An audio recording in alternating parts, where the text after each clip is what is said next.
Bayshore at $2,800 per square foot. Does this pricing make sense? And what do you need to know before we even talk about pricing? Let's talk about this today.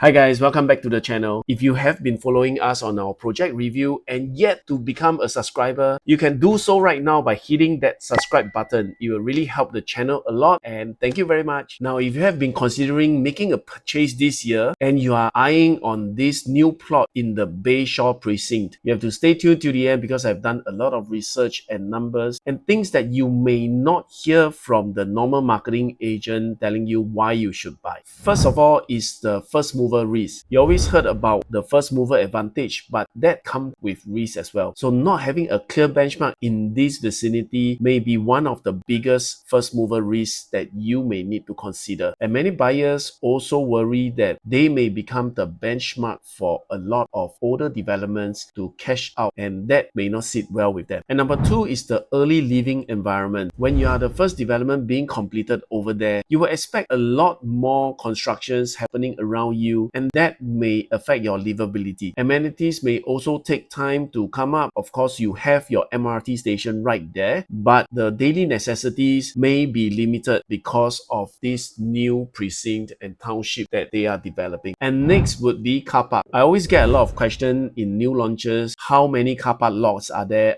or what is the provision of the car park lots. So for this zone, they are developing it into a car-like zone. That means they would expect less cars traveling here, and hence this development only provides 50% of the car park lots. And that I think may not sit well with some car owners, especially we know some families actually need 2 cars or more, and that will be one of the biggest concerns for them. After hearing the possible concerns that buyers may have, if you are still considering this development, Vela Bay, let's run through very quickly on the facts of this development. So this plot of land was launched on 26th of November 2024, and the bidding closed on 18 March 2025. So this land was bidded in the early part of last year. The winning bid came in at $1,388 per square foot per plot ratio. And what is interesting is that the second bidder comes very close to the first bidder at $1,377 per square foot per plot ratio. And that is less than 1% difference. And the third came in at less than 6% difference from the first bidder. So what does that mean is that most of the developers actually see value in this plot of land. And all these 3 developers are actually local developers. This is a 99 years leasehold land from the government land sales, and the size of the land is over 113,000 square feet. Vela Bay will consist of 515 units, 2 blocks of 31 stories, and 78% will boast a sea view. It has all the facilities that you expect: the swimming pool, tennis court, clubhouse, and basement car park.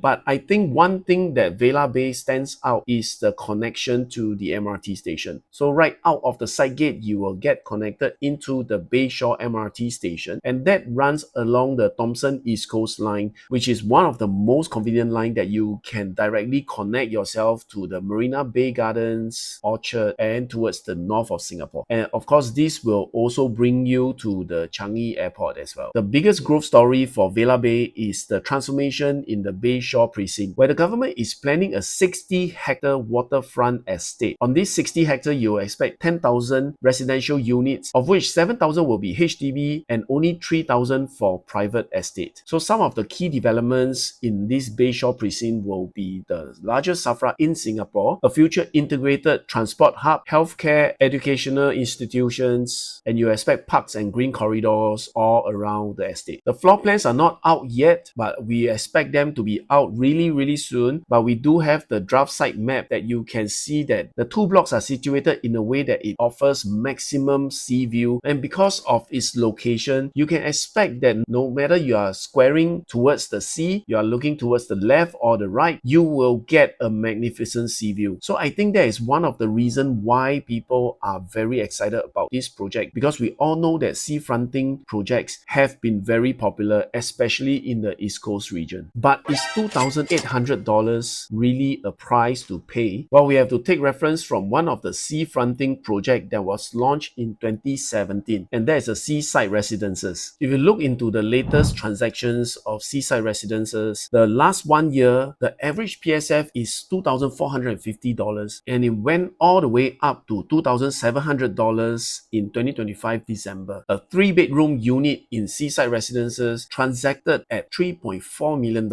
And for the profitability wise, over there is almost 100% profitable. 126 transactions, just one transaction that isn't profitable. So looking at some of the transactions in seaside residences, as you can see on the side map over here, we have marked out some of the transactions. And let's take $2,300 as a base and $2,500 as the average PSF for seaside residences. And if we renew them to a 99 years leasehold, that will mean that they will be $2,530 per square foot to $2,750 per square foot. And remember, this project was launched before the GFA harmonization. That means you will need to factor in that aircon ledge into the whole pricing. And if you add 7% onto it, that will be $2,720 to $2,957 per square foot. And if the news report is right that it is launching from $2,700 or an average of $2,800 per square foot, I think this would be quite a fair entry price to look into. So why is a development like this able to appreciate so much over time? Basically, we saw that along the East Coast, where developments are fronting the sea, having a nice sea view has a very good potential in increasing its resale value. If we move time back and look at Costa del Sol, which is also a seafronting development right next to this new Bayshore precinct, you can see that the growth is over 140%, while another development right behind it, sharing the same locality but do not have this seafronting advantage, they still see appreciation but just over 80%. And I think more buyers are being educated about the GFA harmonization, which means that they are accepting smaller sizes but more efficiently planned. So that I think we will do another video on the floor plan analysis when they are out. Overall, I think Vela Bay is located in a very strategic location, a new government initiative that will develop a whole waterfront township, and it will be a development that many will still look forward to get into. But if you are someone who is looking for short-term profit, I think this development would take a little bit longer for you to realize that profit, just because it will take longer to realize the full potential for all the amenities to be up, for the integrated transport hub, the SAFRA to be up, and to give people the whole sense of living in this location with a sea view. If you need more information or data, or want to take a peek at the draft floor plans when they are out, hit me up right here and I'll be happy to share more details with you alongside with all the other upcoming projects. This is Ron signing off, and I'll see you in our next video. Bye!